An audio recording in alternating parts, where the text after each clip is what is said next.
Well, hello, creatives, community, and kind folks. Welcome to RPG with DBJ. I am your host, DBJ, and today we are going to talk about memorials. And here, currently, it is Memorial Day in the United States. And as usual on this channel, I like to talk about pop culture, um, things happening in our society, and we can't ignore the various holidays, festivals, and other things.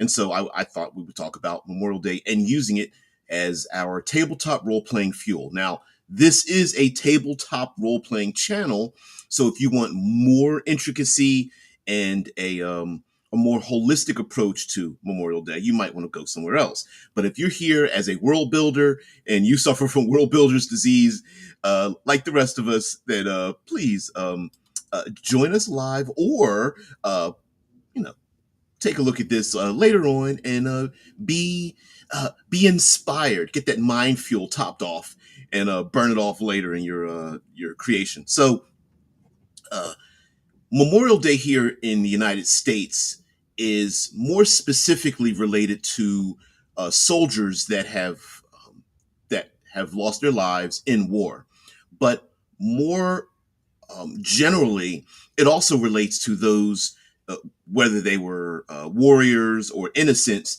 that have been lost to conflicts of any type.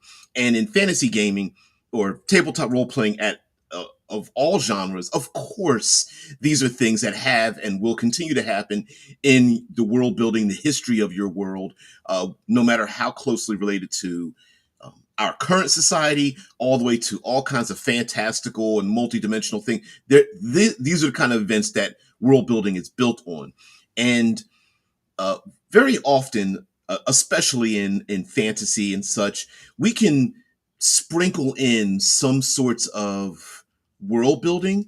And those of us that suffer from builder's disease, uh, we often get frustrated because our players often aren't as invested as we are in the amount of attention to detail we build in the world. So one way of both incorporating the hard work you put into your world and making it have a story and engaging element is to include some sort of memorial in your world. Now, it could be something as simple as statues or behaviors, clothing, music, and that sort of thing that represent some past element. Of course, you would have a warrior culture or a war or some kind of conflict, and incorporating that into a small city, a village, a large city state, a an intergalactic empire that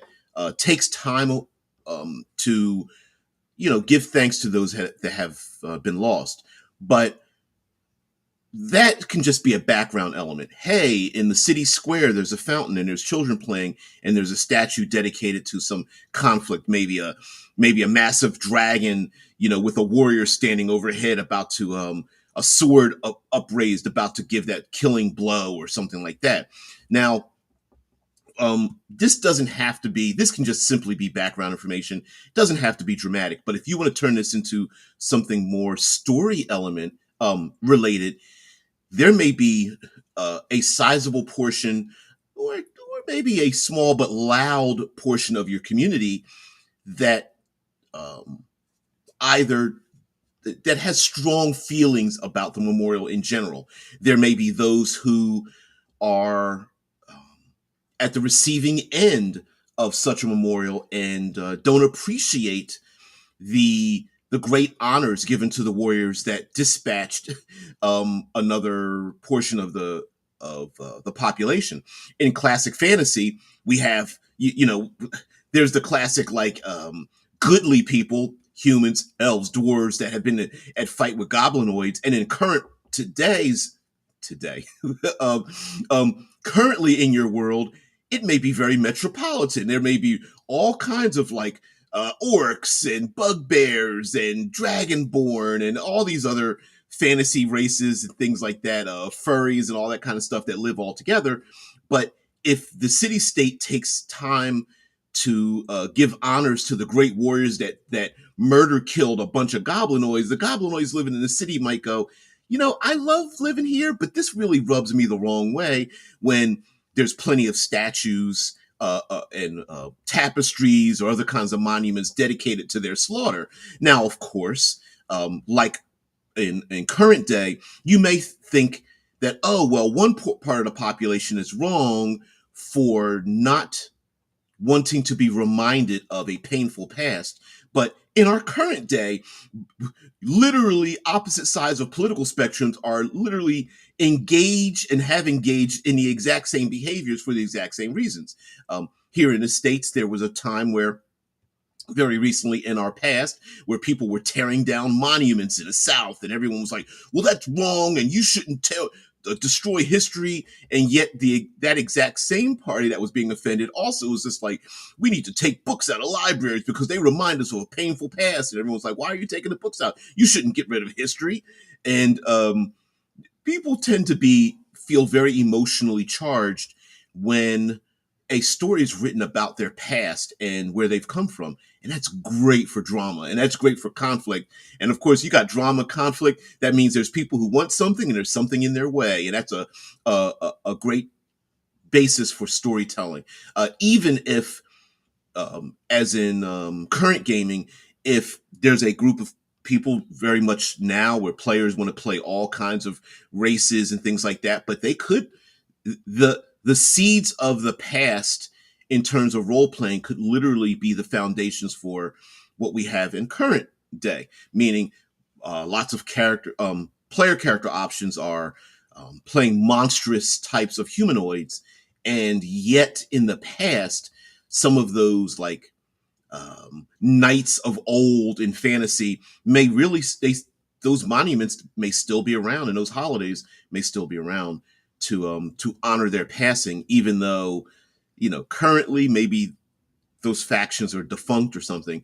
And what a great motivation for an adversary or enemy to rise up to maybe bring back the knights of old who thought they were doing the right thing, and maybe they were doing the right thing at that time, but today those knights of old might be quite a bit corrupt, and like we need to kick out the undesirables in our city state, and if they don't know their place, we'll make them learn their place in society, and then you have yourself a bit of a literal uh, racial and genetic, or even idealistic conflict going on, and the players might be involved in it, or the players who choose not to pick a side may be deemed as those who are not just indecisive, but it's the if you don't choose our side, you're our enemy, and players could get really caught up in that, especially if you have yourself a motley crew of heroes in, say, a fantasy realm, and their loyalty to each other may be tested with their loyalty to specific factions that are where they're drawing hard lines in the sand. Also, remembering those that have passed.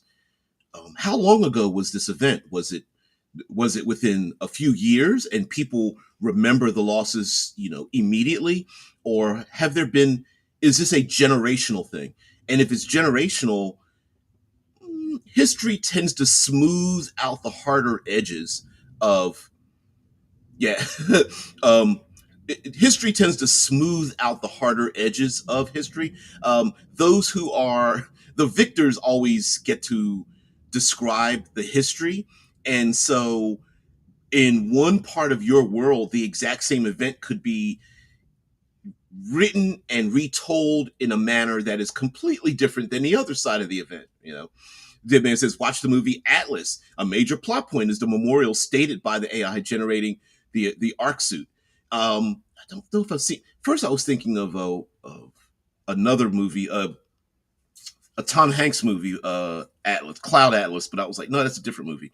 But yeah. I mean, just memorials in general can remind people, whether it's true or not, about an event, especially, and this can be a little bit of a red herring depending on how you word it, but um, a memorial festivity may recount an event that doesn't quite exactly match the real historical event. Game of Thrones, George R. R. Martin does this very well in his uh, book series, and this is maybe not so much. Well, we do it in the United States, but there are other cultures that embrace the idea that a historical event has gained a mythological rendition of said event, that it is closely related to a non-fiction event, but it's still embraced as the real thing, and no one questions the fact that these events happen. So a memorial could place people maybe far more saintly and deific in their actions than the real event that did happen, and which could be pretty interesting if the players encounter like ghosts and spirits of a time lost that are far more malicious or violent or misunderstood than the real thing that happened. Especially if you have a culture that's not that has given up their bestial warrior ways and is far more civilized, they may not even want to be reminded of a particular memorial. Also, simply how a memorial is honored can tell you a lot about the culture itself, whether it's desirable or not. Is this a, and this can be any number of combinations. For example, is this a more festive, giving thanks, telling stories of days of old where people are laughing and having fun and enjoying the fact that they are alive to tell the stories of those that have passed? Or it could be a blend of, or even a period of time in a festival where it is much more somber, where people are sad that their loved ones are gone, or that their nation state had to give up the lives of those that have been gone, and the proverbial drink poured out for those that have been lost may be a thing. And again, I mentioned before about, like, doesn't have to be a memorial. It could be tapestries, clothing, music. A particular clothing item may be worn during this particular time, a specific color, or flowers and scarves, or face painting, henna tattoos, uh, whatever, old military uniforms. All kinds of things could be pulled out of closets and created. Maybe flowers, or badges of honor, or scarves, or cloaks, or something are given to those that come into different regions and placed upon the PCs who don't understand, which would be pretty interesting if the players really don't understand what's going on. And to know that the blue ribbons around each person's upper arm represent something. Oh, Anon says, just saw Atlas. It was a 120-minute video game cutscene. Oh, I didn't know that. Okay, I'm going to take a look at it. And since we tend to talk about science fiction on this side of the interwebs, the same doesn't need to be gone. I mean, despite the fact that, yes, today is specific about military personnel that have been lost in battle, the same could be said for space exploration and the exploration of other exoplanets and things of that nature, that it may be a memorial for those that have been lost, trying to, slowly step our way from stone to stone, planet to planet, into an intergalactic society, and giving thanks to those that have been lost as the experimenters as we go out into the bigger world. We already did an episode where we talked about how dangerous space is, which might be a Fermi paradox filter, that the further you travel out in space, and the fewer resources you have, the more dangerous space starts to kick our rear ends. But it could be a big thanks. I mean, I had a enlightened great time in my travels down into the Caribbean and such, where there were monuments put up for many astronauts and space travelers who landed in the ocean and drifted towards the Caribbean islands, because many of them they arranged to be picked up there. Hey, you you can fall in a vast ocean.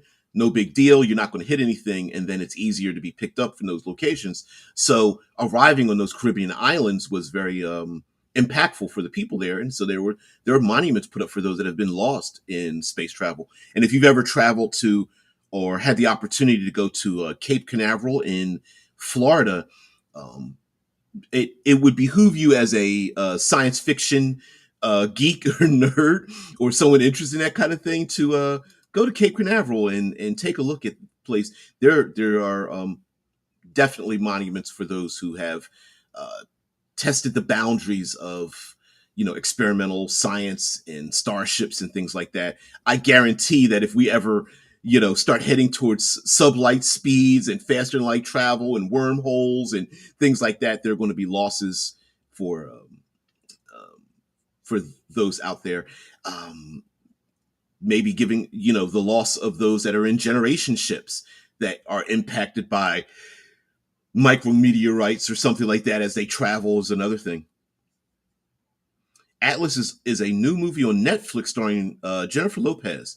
That's the name of it. It's a sci-fi flick. I thank you, thank you so much. I'm gonna have to take a look at all these. Yeah, Anon says saw the Challenger go down in flames live on TV. I'm of the same age, the same thing. It was in school at the time. I definitely put astronauts among the fallen. Absolutely, people who push the boundaries, could be well respected, and it would be very. How strange would it be, um, where you get this? I don't want to call it a like a war, but we talk. I've been influenced by storytelling with the Fermi paradox and things like that. Why is it we don't see aliens, even though mathematically we should see a multiple galaxies filled with life, and we should be able to see some of that evidence. Yes, there's filters. Maybe we can't see them, or communication wise, maybe we're too young, or some of these empires may have fallen, so they don't exist any longer. But one of the things may be that humanity encounters aliens. Somehow we do it wrong, we lose them, we give honors to those that have been lost, but the aliens could have been like, why are you honoring people that were like rude and obnoxious and wanted to start a war? Like that really could be a thing where we're at peace now, but in the past maybe not so much.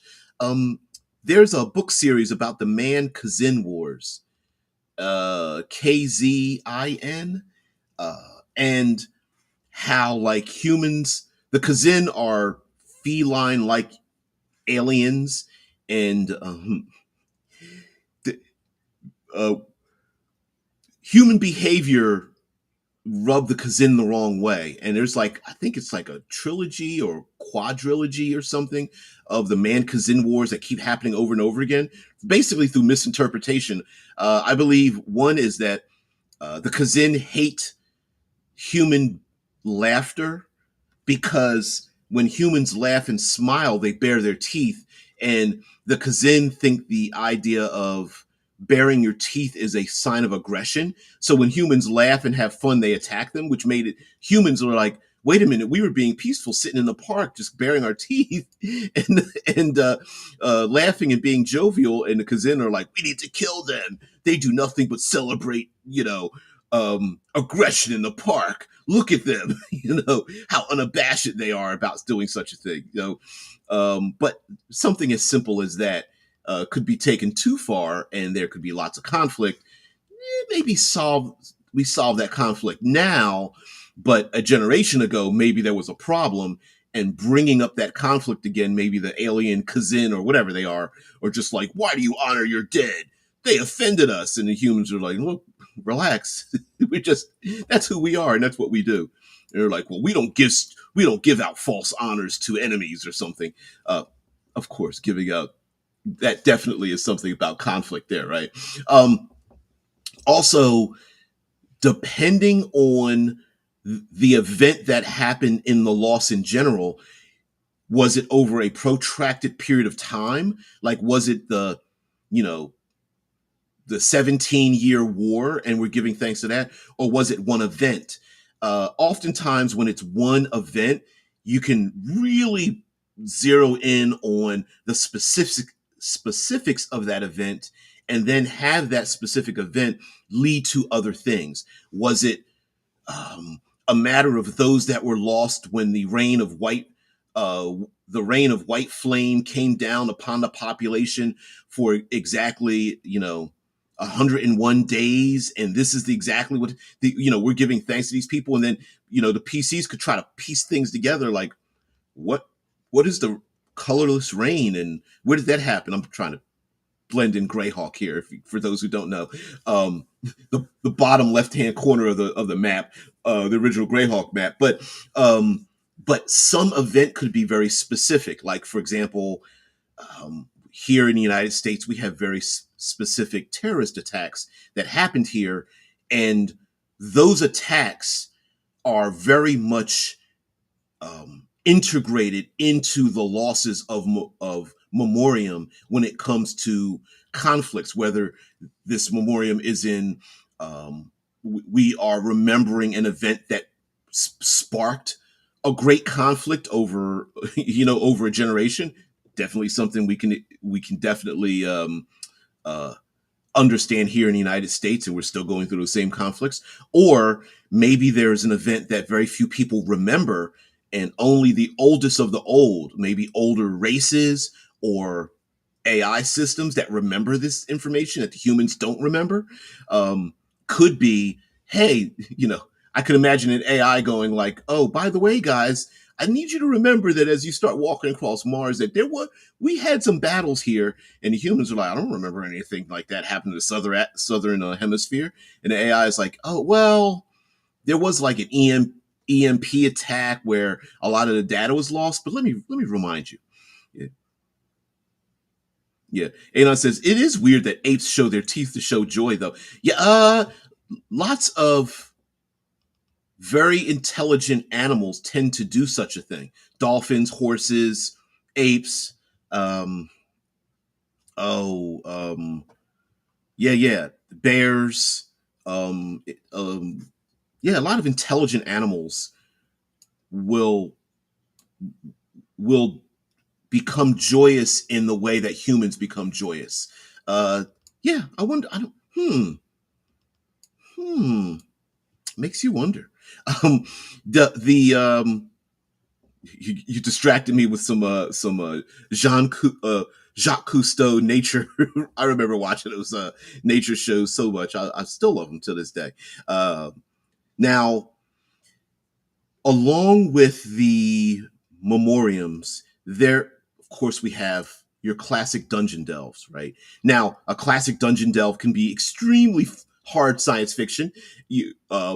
We love ourselves some empty starships and empty space habs and having to go through them.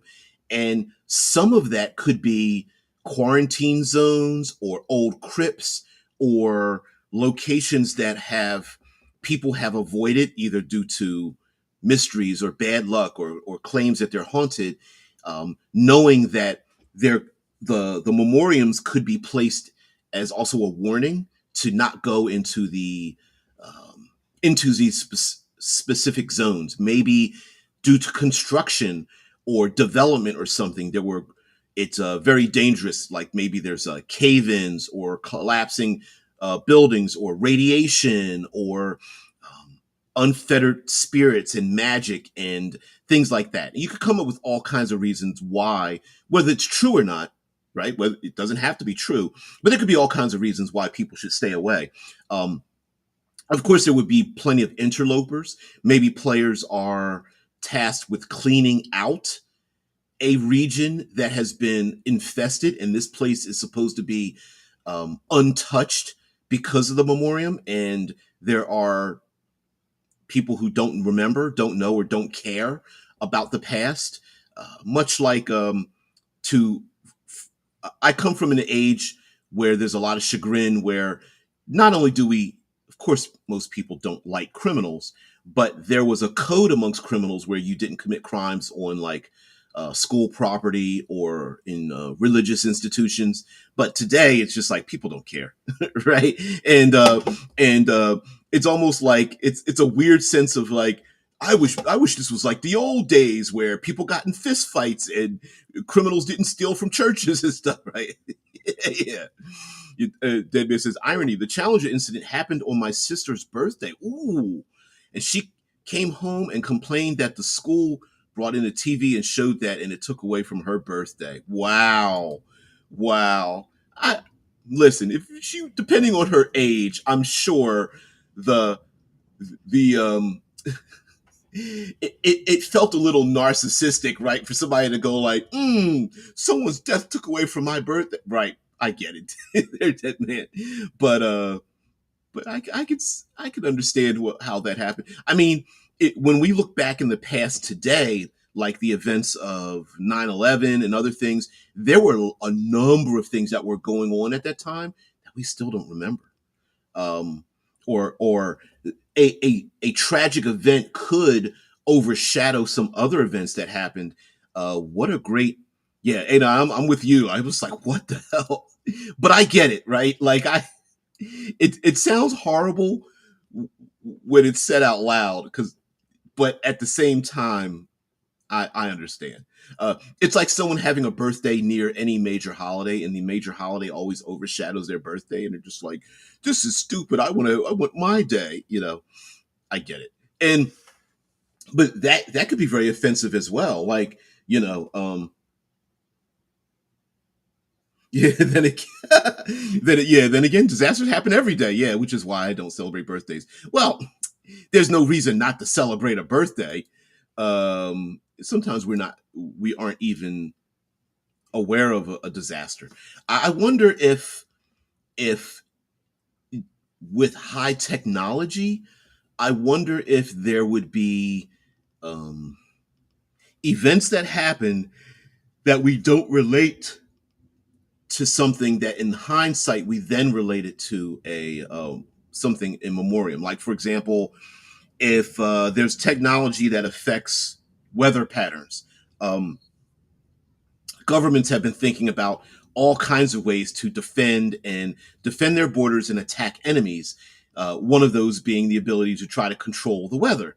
And I wonder if like dangerous weather patterns could happen for years until we realize that there's another country that's, I don't know, seeding silver nitrate or whatever the heck. There used to be this thing where you could pump chemicals in the clouds to make them do what you want or whatever, or using like mirrors to superheat one side of a planet or region than another or something like that. Yeah.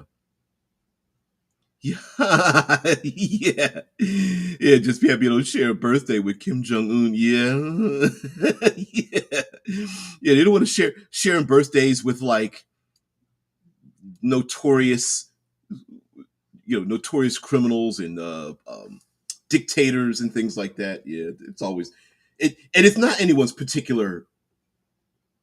It's not their fault, right? It's like having the same name as someone who's committed heinous crimes, and you're like, oh, I remember back in the day we had a friend whose name was literally Michael Jackson, and oh man, he used to get picked on so much, and so everybody called him like Mike J or whatever, like anything to not call him Michael Jackson, even though that was his literal birth name, and would get in trouble because think people would think he had a false identity, and he kept saying like, I was born before he became popular. It's my parents gave me this name.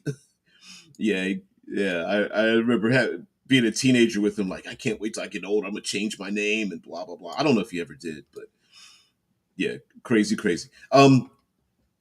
Also with giving thanks to those that have been lost, especially in fantasy. But we've seen this in like Star Trek by doing this in hard science fiction, and that is going back into the past or having spirits or some kind of physical manifestation of the past event happening in and around the players in real time in current day. So an ancient battle could have happened, and the players are now walking across that open field that's filled with flowers and things, but maybe a specific time or day or device or ritual or something brings about the spirits of the old battle, and now the players are involved in that very battle that happened in the past.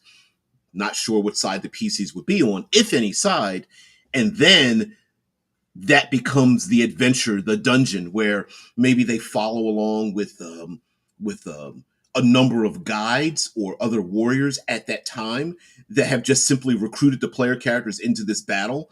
No matter how motley crew the players are, they're just like, oh, you're knights of the White Rose, come with us. And the PCs are like, I guess we're going with them. The same thing could happen in hard science fiction, especially if it's like, you could go so far as to make it, air quotes, magical with a alien artifact or something. But this could also happen in a dreamscape. It could happen in a virtual reality. Maybe it's a little more high tech and it happens in like a holodeck styled hard illusion, rooms or something. But the same thing could happen as well. Players are able to go into VRs or they interface with computers or something.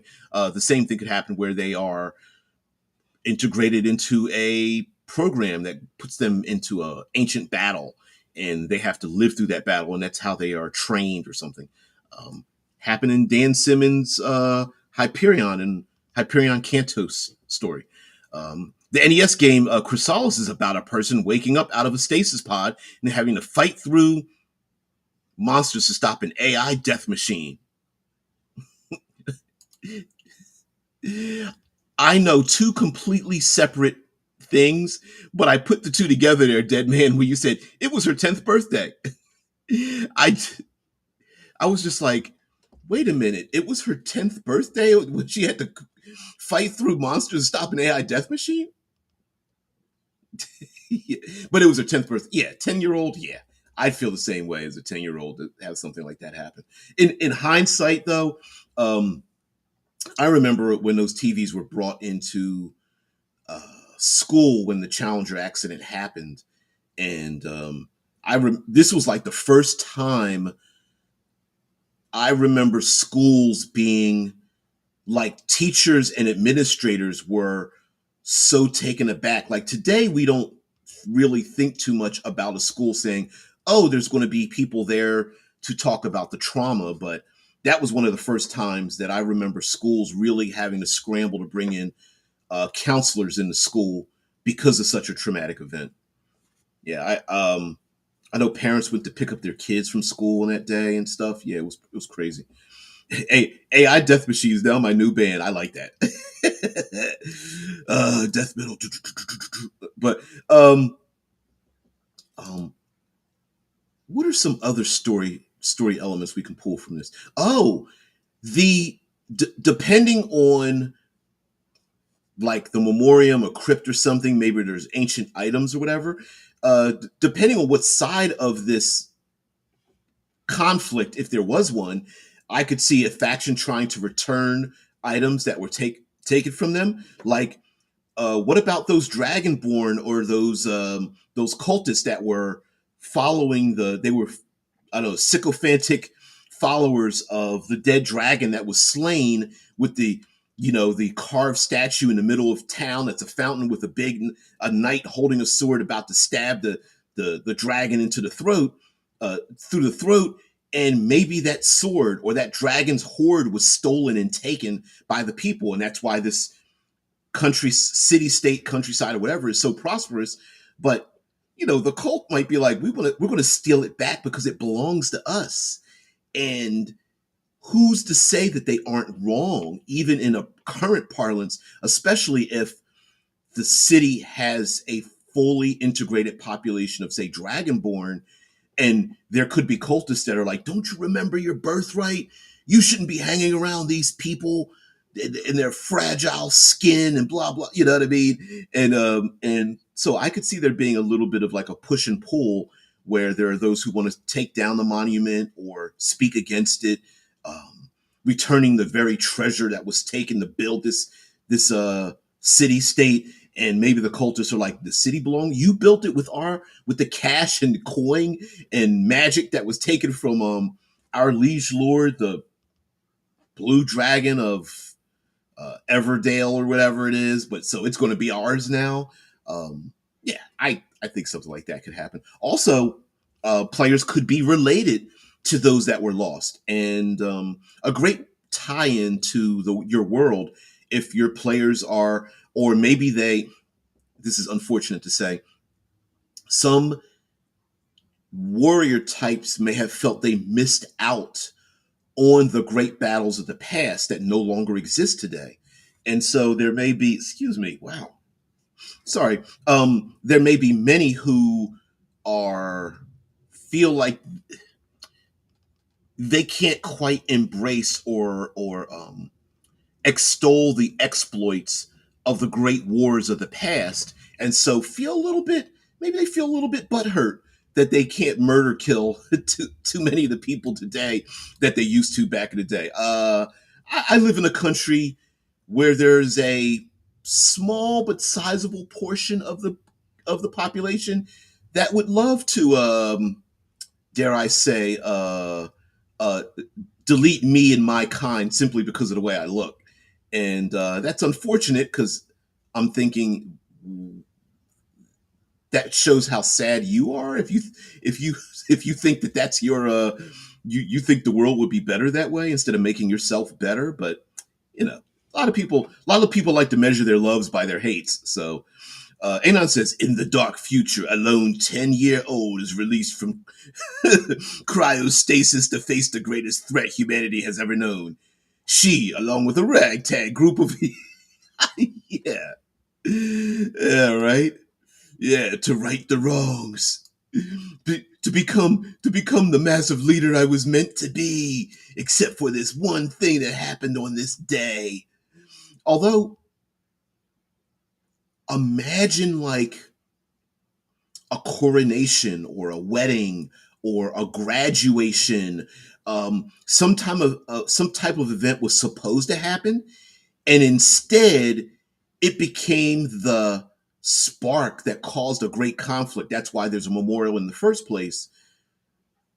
But the coronation never went through. The marriage never went through. Like these graduating class into to be inducted into the, maybe it never happened because of some horrific event, and even a generation afterwards is trying to make amends for to repair the rift, but that rift may be there for a long time. For example, let's say the fantasy, let's say the dwarves and elves were really coming together to finally put down their weapons and shake hands and really say, hey, you know what, we've come together. We're not at odds with each other. And just even maybe even during that time, some horrific event happened when the diplomatic corps, the envoys of both sides came together. Boom, something happened.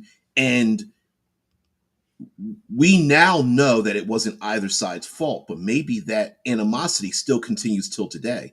And the player characters might be involved in trying to bring the two sides back together again, um, somewhat erroneously blaming the other side, or maybe they did come together to create an empire, the likes of which have never been seen before, with the elves and dwarves merging together in such a way that no one's ever seen it before. So you have like dwarves taking on elven like culture and society and skills and clothing, whereas then you also have elves that are deep down in the underground with the underdark or what have you, subterranean realm mixing with the dwarves, and you know, in a hey dojo breaker, mixing together, and that vast empire, despite the fact that they came together under harsh circumstances, maybe all the other people, the humans and everybody else, are like, their overreach is too great. Maybe they should have been at odds this whole time. Damn it! No one. The goblinoids had it right the whole time. We don't want the dwarves and elves being friendly with each other because they're taking everything over. Dojo Breaker says, in my TTRPG, passions like loyalty and hatred are very ah. Uh, Let me say this again. excuse me, in my TTRPG, passions like loyalty and hatred are very significant and recorded with the same weight as skills. So I'm getting inspiration left and right about PCs with misplaced feelings. That's cool. Thank you very much. Yeah, I mean, what a great way. I've spoken about this before. L5R, Legend of Five Rings, Dune. Oh, there's some other games where your motivations are a mechanical element in the game. So I believe, like in Dune, you have something like faith, honor, loyalty, wealth, duty. Like these are motivations for your character. And if you try to perform a skill attempt, you add your skill plus your motivation. Are you doing it because of loyalty, or are you doing it out of like greed or things like that? Are you doing it out of jealousy or passions? And when you add those two together, it could very well like um, a a day that is a memorial may make others far more passionate about their feelings about a thing, pushing them to have a greater effect on your world. And the player characters might then again be significantly affected by it. So yeah, Dojo Breaker. Yeah, very much so. I like it. I like it as well, especially if you like. My opinion is we we don't have to erase the past of tabletop role playing, especially in fantasy. What I would like to see is an acceptance of that and flowing into the future. Like I said today, you know, players like to play furries, right? It's anything and everything that isn't human. You know, uh, I want to play a cat person. I want to play a tree person. I want to play a turtle. All that kind of stuff, which is great fun, but maybe the past wasn't so nice to those humanoids, and having the two conflict with each other at the same time would be kind of strange but fun but cool as well. If that dragonborn character walks into a town and they see around them are like slain dragons, and everyone's so happy to have slain dragonborn, the character might feel just a little bit put off. Now, mind you, you have to be mature in your tabletop role playing experience to play through some of that. But I feel like that's also missing from games, knowing that, hey, listen, if you're going to play a tiefling, you basically have the visible genetic structure of, like, I don't know, things that come from a plane of pure evil. No matter how nice your character is, you do represent the physical manifestation of, I don't know, demons and devils. And so the fact that modern day people might like shrug their shoulders, but those that have lived long enough, like dwarves and elves classically in fantasy, might remember tieflings as like, yeah, you still have the blood of evil running through you. Like you're literally a living conduit to evil. We don't want you here. We remember a time when we did battle with I don't know, the great some other 20th level dungeoneering happened in the past, and there was a rift, and evil poured through, from the blood war into the earthly plane, and people remember it back then. But today it's been 3 generations, and all the elves and dwarves remember it, but the humans are like, I don't know what you're talking about. It would be pretty cool to like have that put together. Hey, Sophie, so is my producer and my cat. Anon says, a warrior from the past who wants nothing more than to forget encounters. A warrior from the future who wishes they could remember. They, along with a ragtag group of... All right, elevator pitcher.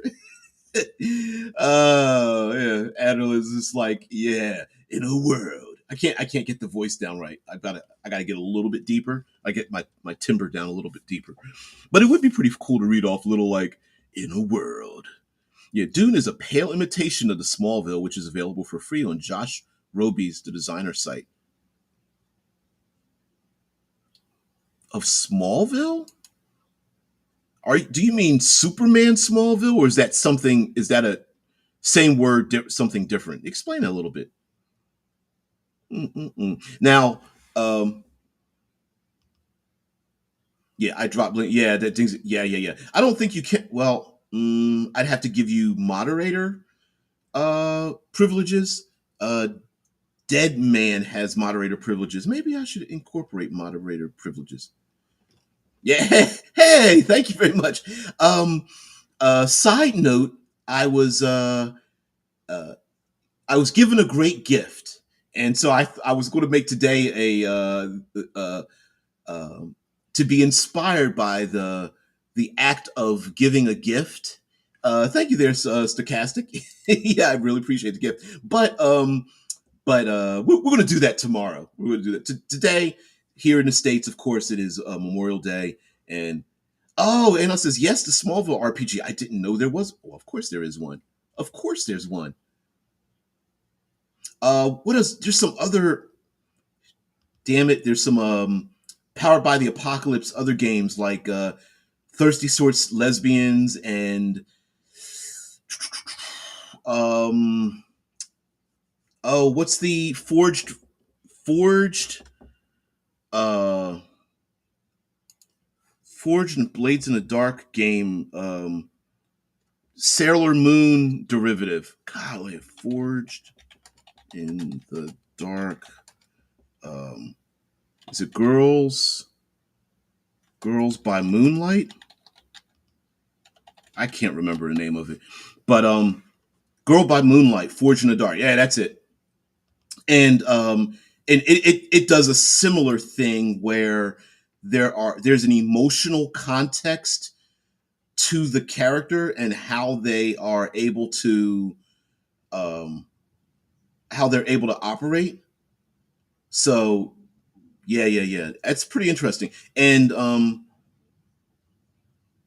it's also pretty interesting to have like to challenge to have your players to challenge your players about their feelings of a thing, especially if the players are given information. For example, dragons they from their point of view, they've always known that dragons devastated the countryside. Most of the dragons were slain. There's a small hardy group of um, I don't know, warrior rangers or whatever that go out there to ensure that the reign of the dragons never happens again. Great. Okay. We all know dragons evil, humans good, right? Humanity good. But maybe that's not the truth of the memoriam in the first place. Remember, those who win get to write history. So maybe maybe it wasn't as terrible as people thought it was. Maybe humanity had spread so far that they were pushing, the drakes and worms and serpents and whatnot out of their natural habs, and they were fighting back against them. And maybe they found out that maybe the memoriam's a little bit of a lie. Um, but how do you overturn a society that already lives a certain way, right? Like we can on one hand, we can say that how horrible the states have treated indigenous people here, but no one's giving back their land back to indigenous people in the first place, right? That's just not a thing people will do. And how would you go about doing that, right? So, on one hand, it's like, ooh, it was pretty hard. But then on the other hand, it's like, well, how do you repair that? I don't know. How do you do that how do you repair it in a modern context, something that was done in the past? It's the same thing as like the 40 acres and a mule thing, right? Like how do you make amends for that? Redlining was another thing. How do you make amends for that?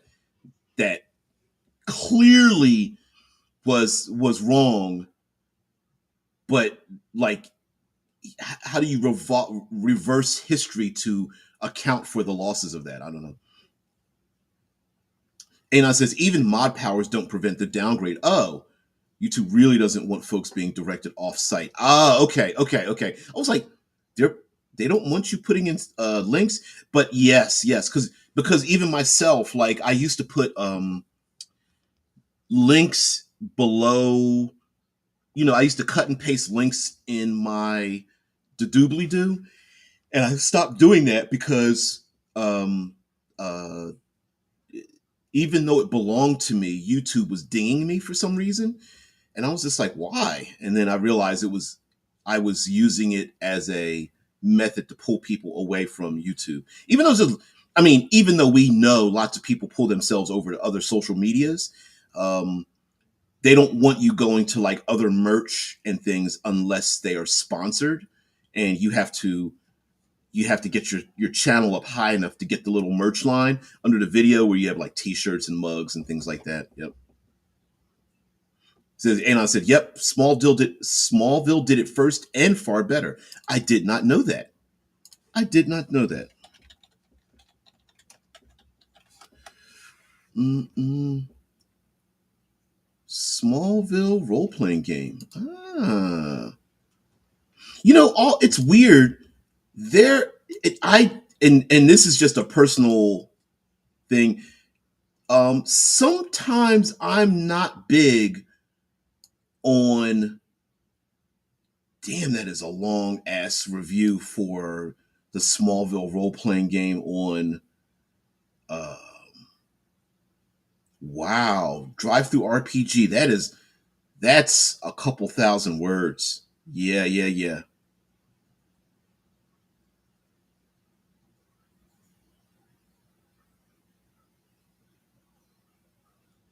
Wow, wow, wow. See, and that's my opinion. So I'm gonna read something from this review, and I kind of feel this way, and I wish I didn't. This person says too much of the book is too closely tied to Smallville TV program to be of use to anyone who is not interested in the show. Large sections of the book, not even counting the capture art from the show, are given to lengthy descriptors of episodes, seasons, characters, and so forth, which makes perfect sense for people who are fans of the show. This seriously undermines the utility of the book, especially as time goes on. To some degree, all role playing games are rooted in facilitating a desire to run around in another world. Fans of Lovecraft created the Call of Cthulhu game. Star Wars has seen a number of RPG adaptations, and the earliest forms of D&D were deeply rooted in the worlds of Robert E. Howard, J.R.R. Tolkien, and Michael Moorcock, among others. There are also a number of superhero RPGs. As such, making an RPG adaptation of something popular is part of the hobby and has always been. However, Smallville as an RPG was and is quickly dated. The game book came out during the final season of the show. So yeah, and I guess I kind of feel the same way when it comes to role playing games based around um based around a certain IP that I feel like I've never been drawn to any of the Lord of the Rings games because I I feel like the story was already told, and I really don't want to be a minor player in a bigger story that was already told. Not to mention the fact that there's well actuallys out there who, if I sat down to play the game, would constantly bring up the fact of these like little minor details that aren't being incorporated into the current game. Yeah. And I says just download it from Josh's site. Oh, okay. All right. I'll do that. Josh Roby. Um, yeah, Dune uses almost exactly the same values. I can't remember if I can find a character sheet. Let's see if we can find it. And I need the images or template or something. Is it on roll 20? Is that it? Let's see if I can find it here. Yeah, there it is. So on the Dune character sheet, there are 5 drives and 5 skills. And so the drives are duty, faith, justice, power, and truth. And then the skills are battle, communicate, discipline, move, and understand. And so you combine a drive with a skill, and of course, the higher your drive and the higher your skill, the greater your chance of success. But it also means that your if depending on what drive you use, you are not driving with other things, if that makes sense. So if you're using a drive of duty, what you're not doing is using faith or power or truth. Um, you know, and then you can write different statements down for your drives, and you write different focuses for your skills. Like when in battle, you might have your focus might be short blades, or with communicate, it might be something like intimidation or listening or carousing or seduction or something like that. Um, Things like that. So, yep, very cool. Very cool. But anyway, guys, um, thank you very much for being part of the show. I really appreciate it. I'm actually a little surprised, especially for those of you that are in the States, for being here as well. Thank you again. I got a chance to play around with Affinity Publishing yesterday a little bit, and I'm really impressed. I'm really impressed. Once I actually set it up, it'll it'll work really well. So yes, for those who don't know, I was given a great gift by yours truly, and that gift was a publishing and um, art and layout programming system that is excellent, quite expensive, if I do say so myself, and I really appreciate it. So my payback for you community, creatives, community, and kind folks is for me to master it and then use it. So yeah. It held me back a little bit because I was just like, ooh, let me see what this is about and what this is about. And I've been watching a bunch of like YouTube videos on how to use it and things like that. So in real time. So I'm really impressed by it. So thank you very much there. I really appreciate it there. Uh, I I'm overwhelmed. I think it's awesome. So I'm overwhelmed, guys. We're going to go out on this one. Have you guys celebrate your Memorial Day as you wish here in the States, and if you are not here, enjoy your day as well. Tomorrow we're going to talk about gift giving and how to be inspired by gift giving. There's actually a pretty dark movie called The Gift. We're not going to go over some elements of that movie. Oof. But it is a low budget horror thriller movie that is pretty damn nasty, if I do say so myself. But talks about the horrors of being given gifts that are unwelcome, and the attitude of one or more who are like, wait a minute, I gave you this gift, you should appreciate this damn gift. And the person's like, no, I don't really need it. I didn't really ask for this. And the person keeps coming around like, oh no, you want to accept this gift. Like a mob, uh, like a gift from a mob boss or something, organized crime. Like, yeah. But anyway, guys, have a great one. Thank you very much for being part of the show. I really appreciate it. Also, thank you very much for spending your valuable time here. I hope I can make some change in your tabletop role playing experiences. Also, lastly, speak on this. If you come this far, please like, share, subscribe, follow along.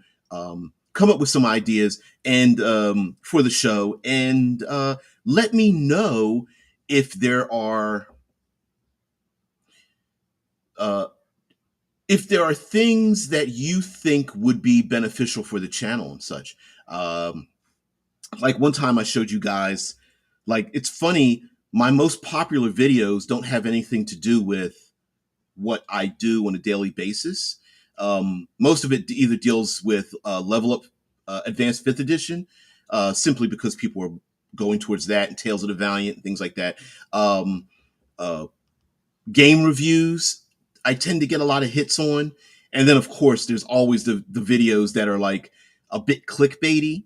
Like my biggest clickbaity video was the big giant words "why" with a big question mark, and then I had Level Up 5th Edition on it, and it gets hit quite a bit. Although I have to admit, um, yet another reason I don't do birthdays.